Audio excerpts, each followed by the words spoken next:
एक जहाज का पाकिस्तानी बंदरगाह पे लंगर अंदाज होना, यह वाकया बज़ाहिर एक तजारती लेन देन लगता है, मगर अगर इसकी परतें खोली जाएं तो यह पाकिस्तान की तवानाई की पॉलिसी में एक नए दौर का आगाज है। बरसों से पाकिस्तान का तेल जो था वो मशरक़ वस्ता से आ रहा था। सऊदी अरब, मुत्तहिदा अरब अमारात और कवैत से आने वाले जहाज ही हमारे सनती पहियों और गाड़ियों के इंजन को जिंदगी देते थे। लेकिन अब हब के साहिल पर लंगर अंदाज होने वाला अमरीकी तेल बरदार जहाज सिर्फ खाम तेल नहीं, एक नई समत की खुशबू लाया। ये मंजर शायद आम लगे, मगर इसके पस मंजर में बदलती दुनिया की पूरी कहानी छुपी है। 14 सितंबर को अमरीकी रियासत ह्यूस्टन से रवाना होने वाला जहाज एमटी पैगासस बुध की दोपहर जब बलूचिस्तान के हब ऑयल टर्मिनल पर लंगर अंदाज हुआ तो यह सिर्फ एक कमर्शियल शिपमेंट नहीं थी, बल्कि पाकिस्तान और अमेरिका के दरमियान तवानाई के मैदान में बराह रास्त ताल्लुकात की वापसी थी। सिनर्जिकॉर रिफाइनरी ने अमरीकी खाम तेल का पहला कार्गो वसूल करके न सिर्फ दहाइयों पुराने खला को पुर किया है, बल्कि एक नई राह खोली है, ऐसी राह जो जुग्राफियाई फासले के बावजूद मुआशी कुर्बत की निशानदही कर रही है। यहां एक सवाल खामोशी से उभरता है, जब मशरक़ वस्ता के तेल के ज़खायर पाकिस्तान के करीब हैं, जब फ्रेट चार्जेस कम हैं, जब अरब ममालिक के साथ दहाइयों पुराने मुआहदे मौजूद हैं, तो फिर अमरीका से तेल क्यों? जवाब सीधा है मगर गहरा है कि दुनिया बदल रही है, तवानाई के नक्शे असर नौ बन रहे हैं और पाकिस्तान उन नए नक्शों पर अपना नाम लिखने की कोशिश कर रहा है। अब वो महंगी कितनी पड़ेगी, ये भी एक सवाल है। अमरीकी खाम तेल की दरामद सिर्फ कीमत का मसला नहीं, हुकूमत समझती है तेल के जराए को मतनू बनाने का कदम है। ये एक इशारा है कि पाकिस्तान अब अपनी एनर्जी सेक्टर को या एनर्जी सिक्योरिटी को सिर्फ मशरक़ वस्ता पे मुनहसर नहीं रखना चाहता। आप सब पर सलामती हूं, मैं यासिर रशीद हूं और आप देख रहे हैं सुनो न्यूज।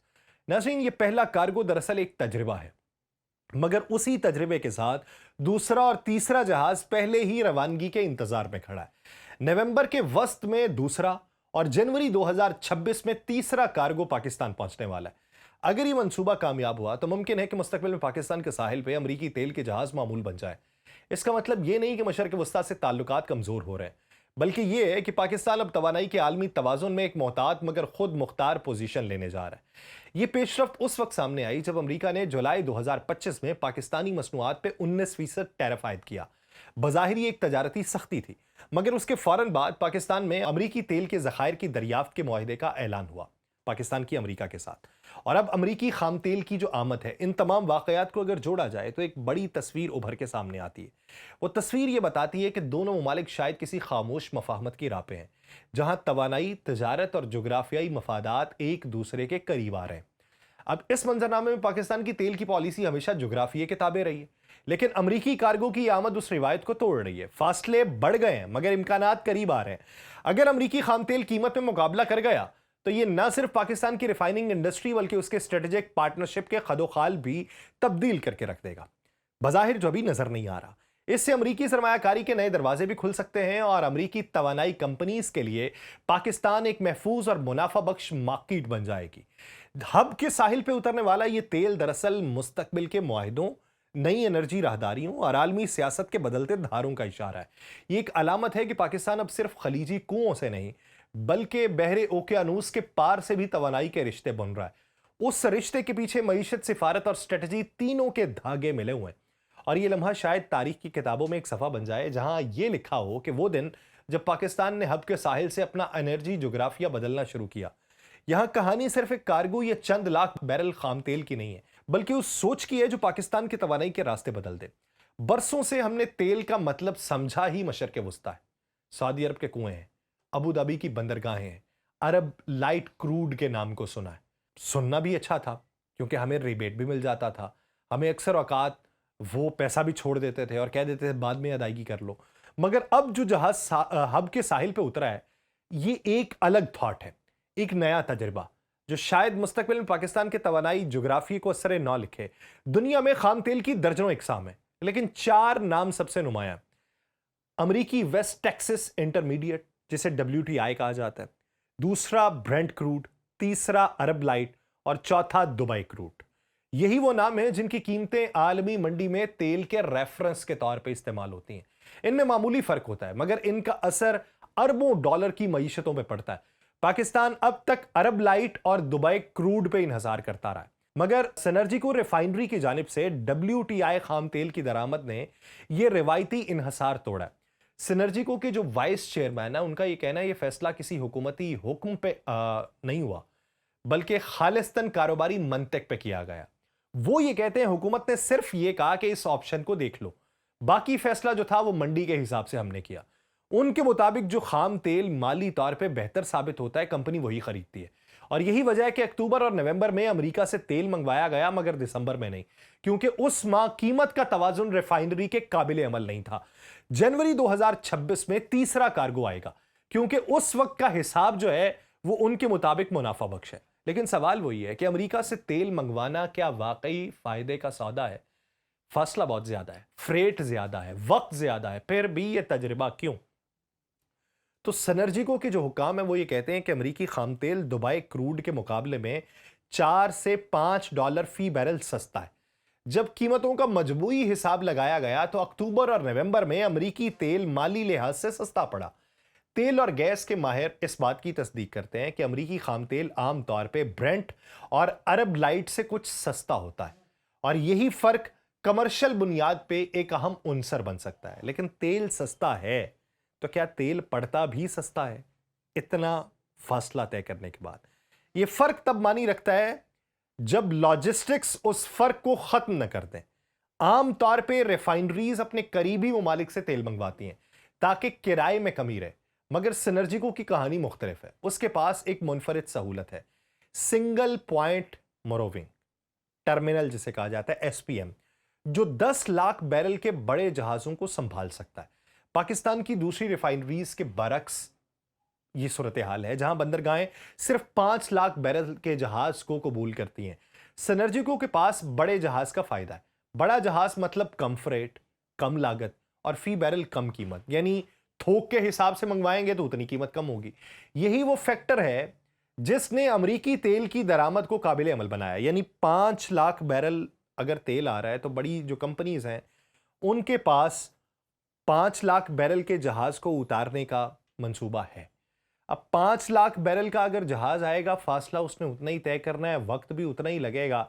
हां, उसका ईंधन जो है वो जितना लगना है वो 10 लाख बैरल के जहाज में थोड़ा सा ज्यादा लगेगा।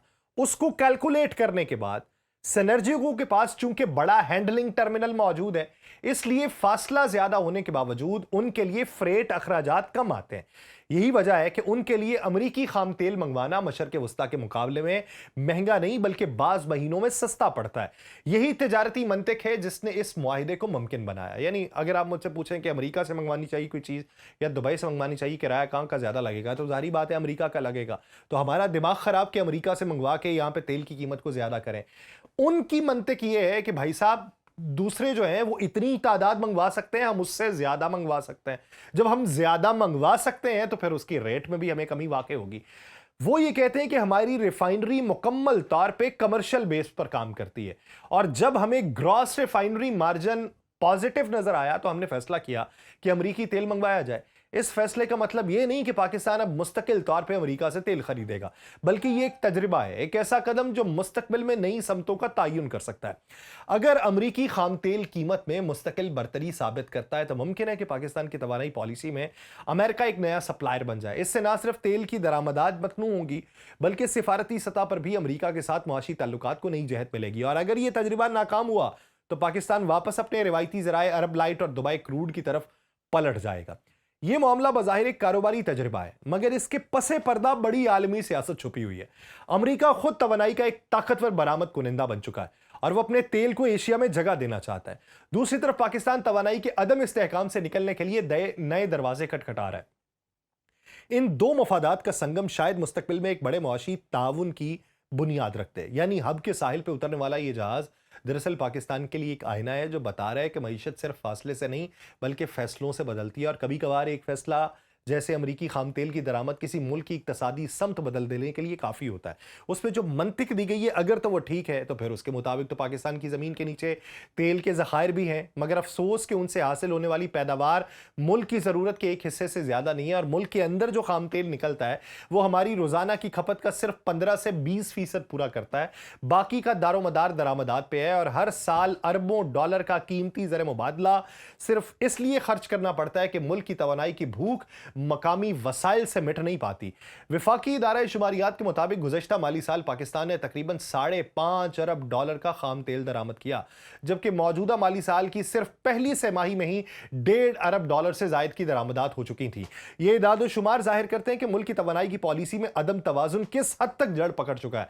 पाकिस्तान पेट्रोलियम इंफॉर्मेशन सर्विसेज के मुताबिक पिछले माली साल में मकामी सतह पे यौमिया सिर्फ 63,000 बैरल तेल पैदा हुआ, जो इससे पहले के साल के मुकाबले में 12% कम है। इस गिरावट का मतलब यह है कि पाकिस्तान के अंदर तेल की तलाश और पैदावार के मंसूबे या तो सुस्त रवि का शिकार है या सरमायाकाराना दिलचस्पी खत्म हो रही है, और दूसरी तरफ पाकिस्तान की रिफाइनरीज को रोजाना तकरीबन 4,50,000 बैरल तेल दरकार होता है ताकि मुल्क की जरूरियात पूरी रह सकें।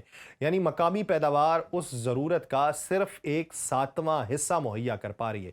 यही वो खला है जो मुल्क की मईशत को कमजोर कर रहा है। और बहुत से एक्सपर्ट्स इस सूरत हाल पर बरसों से खबरदार भी करते रहे कि अगर मुल्क ने तवानाई के शोबे में खुद कफालत के लिए संजीदा हिकमत अमली ना अपनाई तो ना सिर्फ दरामदी बिल बढ़ता रहेगा, बल्कि रुपए की कदर, महंगाई और सनती पैदावार सब पे दबाव बढ़ेगा।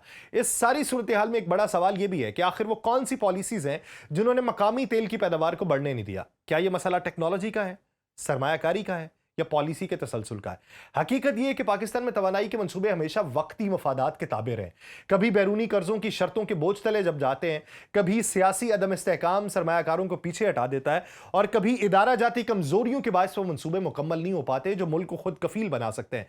लेकिन कहानी का एक रोशन पहलू भी है। आलमी मार्केट में तेल की कीमतों के गैर यकीनी उतार चढ़ाव ने पाकिस्तान को मजबूर किया है कि वो मुतबादिल रास्ते तलाश करे। अब तेल और गैस के तलाश के लिए नए लाइसेंस जारी हो रहे हैं, गैर मुल्की कंपनीज दोबारा दिलचस्पी जाहिर कर रही हैं। बलूचिस्तान से लेकर सिंध के साहिली इलाकों तक सर्वे शुरू हो चुके हैं। अगर ये मंसूबे तसलसल से चलते रहे तो अगले 5 से 7 वर्षों में पाकिस्तान अपनी तवानाई की पैदावार में नुमाया इजाफा कर सकता है। मगर सवाल यह कि क्या मुल्क के फैसले करने वाले वाकई उस समत में पायदार मंसूबाबंदी करने के लिए तैयार हैं, या फिर हमेशा की तरह वक्ती बहरानों का इलाज वक्ती इकदाम से किया जाएगा। पाकिस्तान के तवानाई बहरान की जड़ सिर्फ पैदावार में कमी नहीं बल्कि विजन की कमी है। जब तक यह विजन वाज़ेह नहीं होता तब तक हर गुजरता साल मुल्क की मईशत को मजीद महंगा, मजीद नाजुक और मजीद दरामदी इन्हिसार की तरफ धकेलता रहेगा। तो यहां पे उस अदम इस्तेहकाम को मिटाने के लिए पॉलिसी में इस्तेहकाम लाना जरूरी है। मुझे दीजिए इजाजत। अल्लाह निगहबान।